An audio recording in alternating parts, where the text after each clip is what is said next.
Okay, so hello everybody.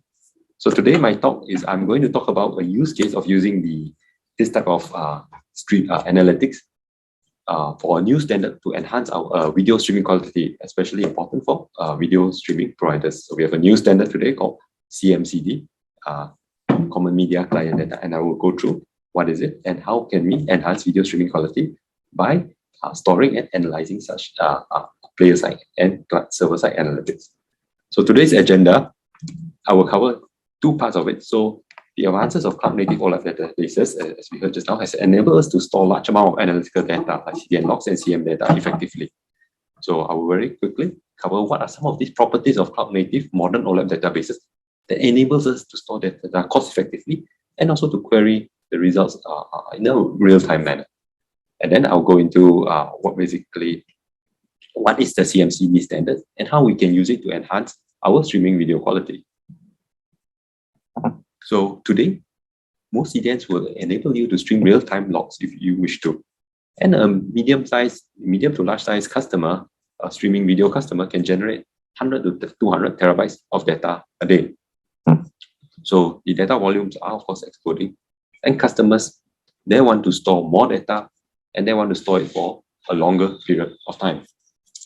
In addition, they would like to have data close to real time as possible, and also they want more complex and faster queries.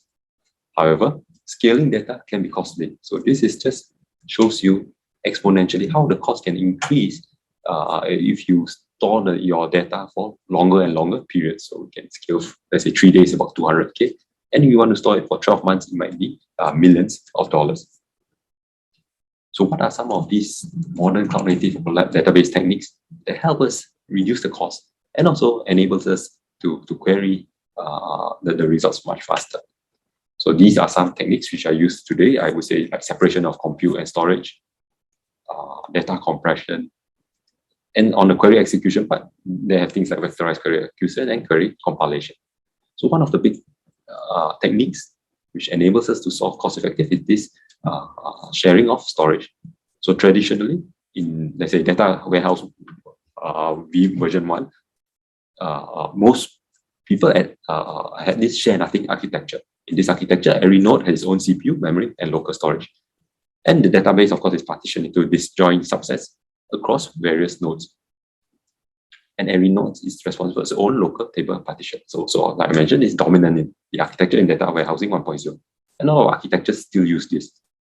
So what are the downsides? So this couples compute and storage.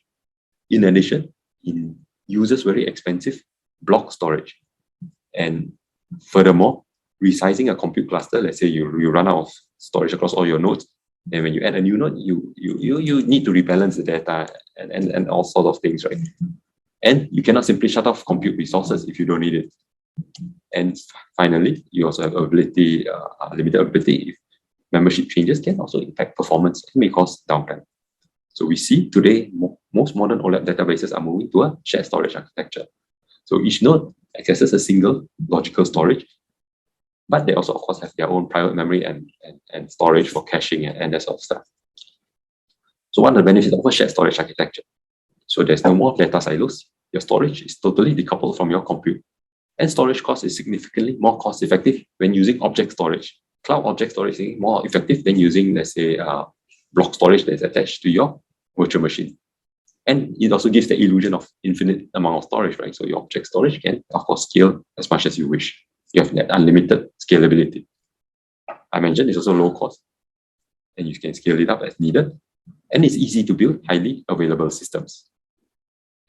And today, this is an example architecture which we see of modern OLAP databases from, so in this particular case, I took Hydraulics that runs on Akamai Cloud Computing Services. So we have that compute worker nodes that runs on Kubernetes, and these can be scaled up and down as necessary. So these will have a load balancer, the data will be ingested here, and then it will do the indexing, compression, and then it will store it in object storage, and then you have a metadata server, your catalog server as well, if necessary.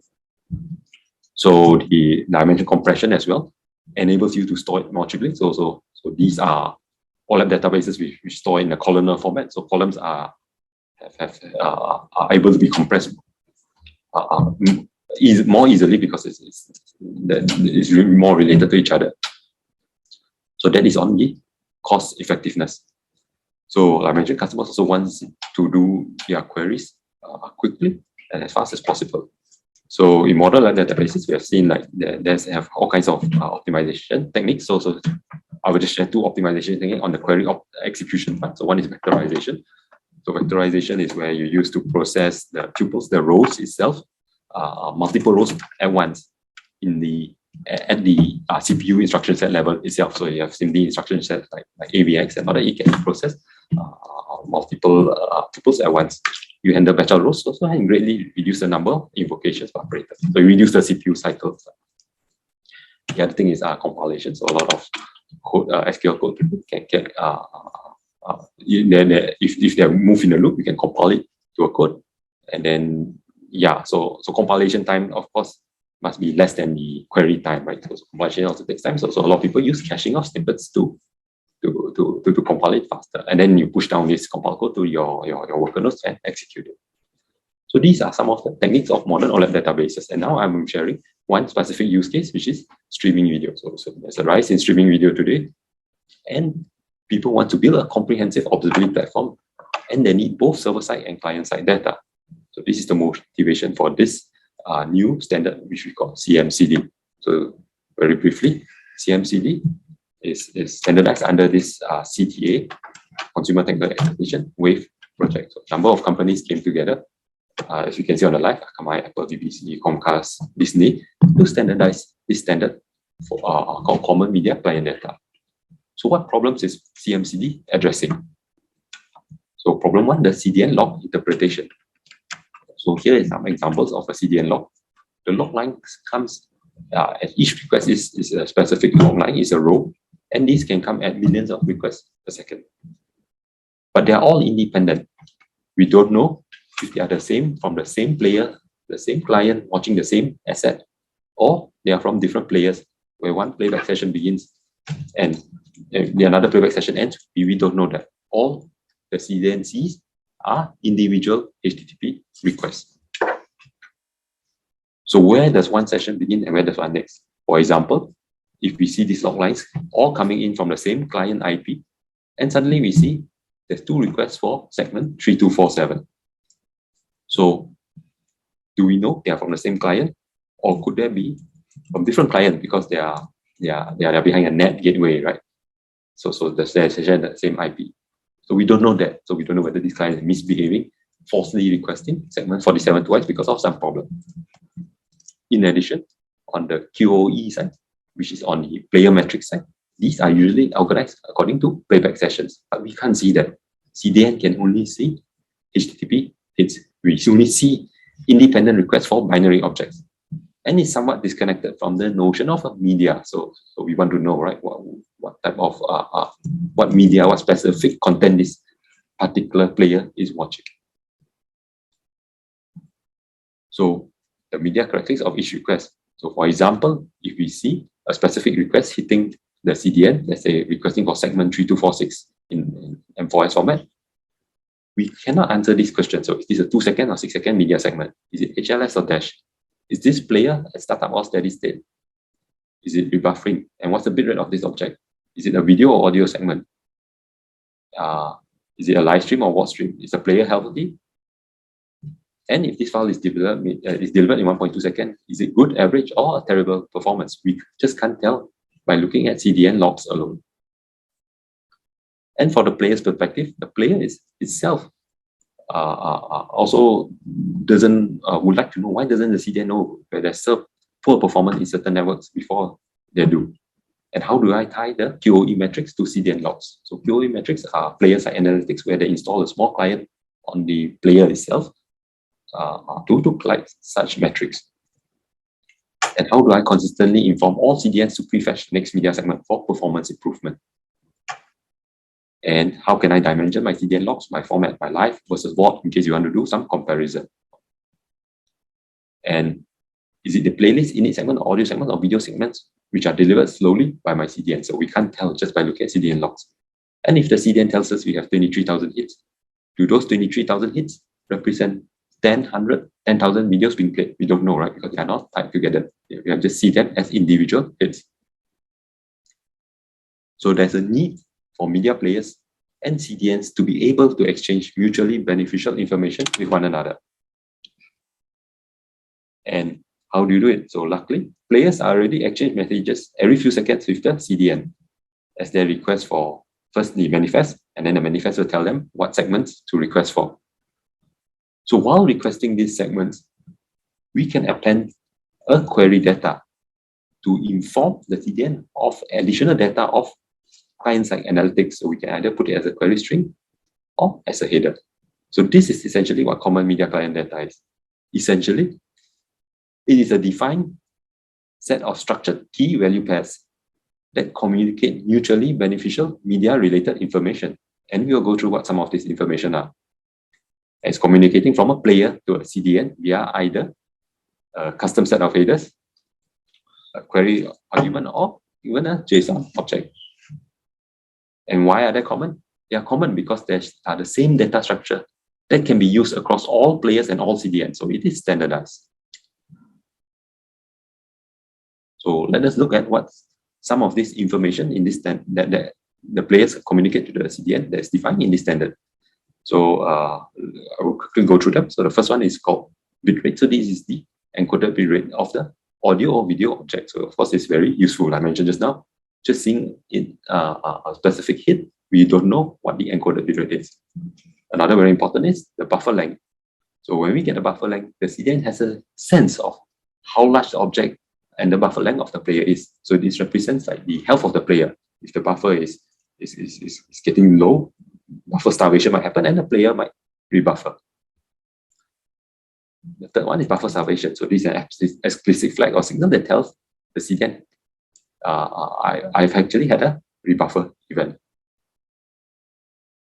And then there are things that, so there's also content ID to tell you what content this segment is tied to, object duration, and then there's also deadline, which is similar to object duration. But if your player explicitly saying, I need this in the next, let's say 5 seconds, otherwise I'll be in trouble because my buffer is going to go empty. And the next one is the measured throughput. So the client is always estimating the throughput because that is how this adaptive bitrate works, where the client will switch to a lower bitrate if he estimates the throughput is slower. So now on the server side, we can also try to estimate the throughput, but the throughput we have might be different from the client, how the player is estimating it. So it's very useful for the player to tell us what it is measuring, because many times our server side estimation and the player side estimating are very different values. The next one is the next object request. So this is another important one to help you do prefetching. So prefetching is where the CDN prefetch the next object so that it is in a cache near the player itself before the player even requests it. So if the player can tell the CDN what to prefetch, then it can do it the prefetch and then store it so that it's close to the player when it requests it. Or you can have the next range request. And finally, the object type. So the object type is whether it's init segment, video segment, audio segment, subtitle, or other things. And we have the playback rate. So what type of playback rate you should play at? So in ultra low latency, we have this concept of playing faster than real time. So you can catch up again. Let's say you had a rebuffer event, so the player would like to play faster than real time to catch up again. The requested maximum throughput.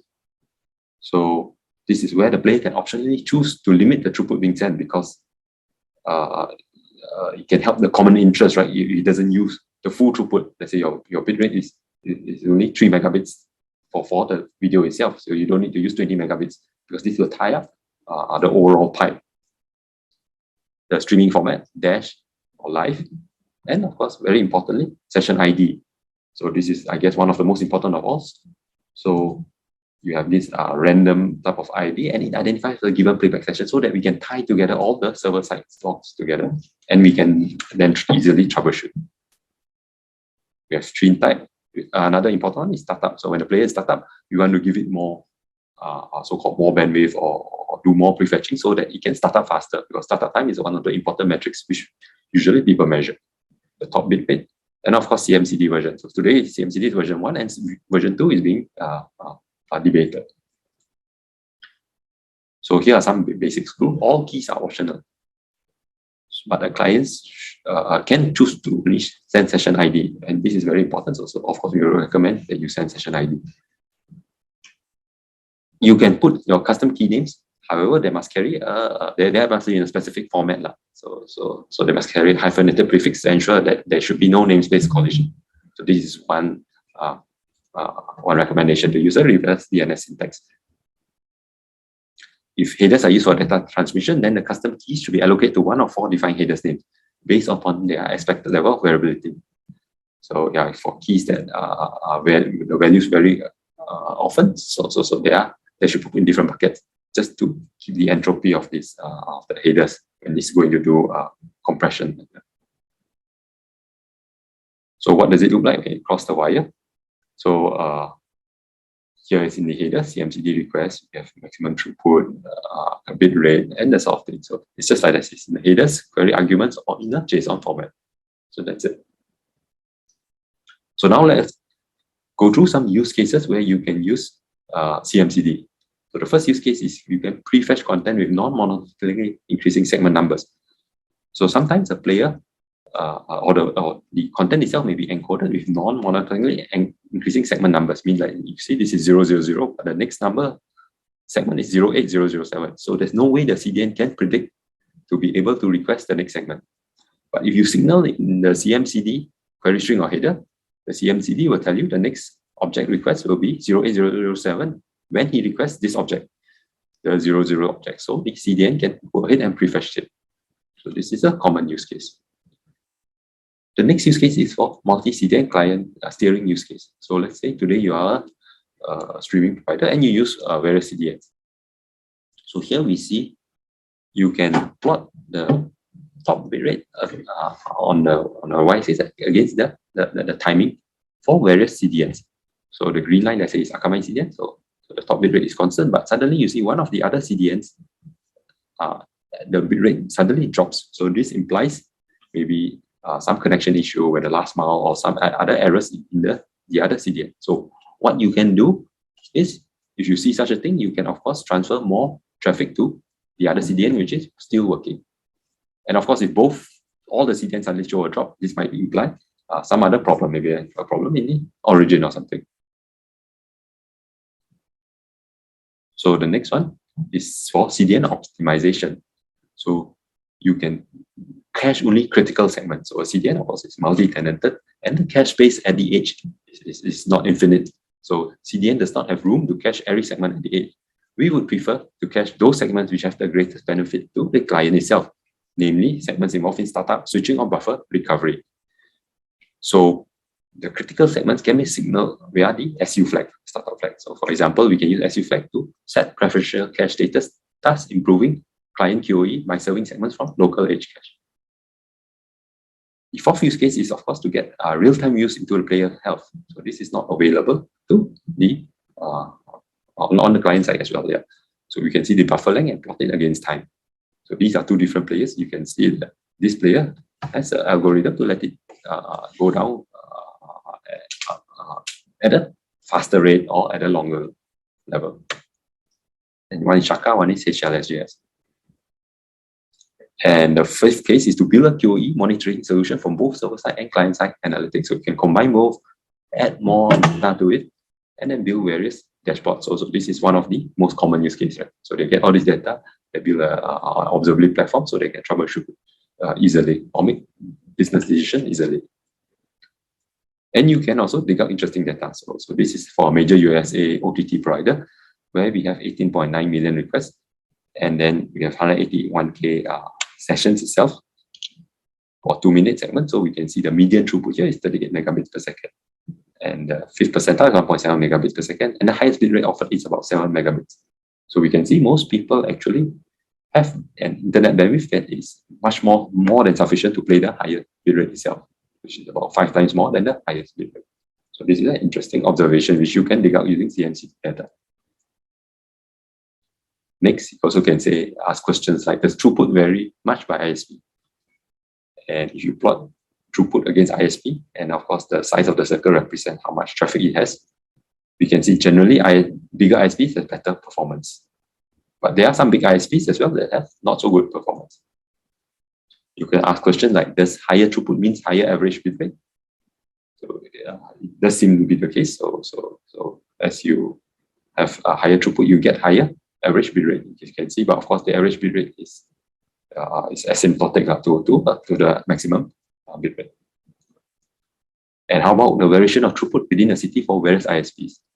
And you can see, yes, indeed, your last mile plays a very big factor in the throughput which you get. So this is in Chicago, or the various ISPs in Chicago. The highest throughput is from the 50 megabits from one ISP. But we have the slowest throughut from a satellite provider, and we have two different satellite providers as well. So you can see one is a so-called low Earth orbit satellite, which has higher throughput than a geostationary sort of satellite. And also very interesting, you can ask questions like, how often do OTT sessions switch bit rates? So OTT sessions actually most never switch. And I think one of the factors, as you have seen just now, is most people have the last mile bandwidth that is much higher than the top bit rate itself. In fact, only 10% of session contains all the switches. And the worst 1% contains 2/3 of all switches. So these are all the interesting use case you can do by getting this using CMCD and CDN logs and storing it in a modern OLAP databases. So I would say thank you. And do we have any questions? I will go through the chat. Hey, thanks, Yin Loong. We have two questions in the chat. So the first one is, what are the potential limitations or challenges that organizations might face when implementing CMCD and OLAP databases for video streaming analytics? And how can they be mitigated? Okay, so challenges. So I think one of the potential challenges is like CMCD is client side, right? So you will need to ensure that the client itself has this module or so-called this logic, right, to send back CMCD that has implemented the standard. So that is thing. So there's slight amount of work to be done on the client side, making sure you use a player that is CMCD compliant. That's how you can mitigate it. Are there emerging trends or advancements in the field of CMCD and OLAP databases that attendees will have? So CMCD specs is evolving. There's CMCD v2 coming out, and there's more use cases are being developed all the time. So I think the main thing is, first of all, to get your data pipeline data engine in place, get a modern OLAP databases, get your CMCD data and store it. And then from there, you can do very interesting stuff like I showed you just now, either for performance or to carry interesting data for business decision and that sort of stuff. So thank you for the questions. Thank you so much.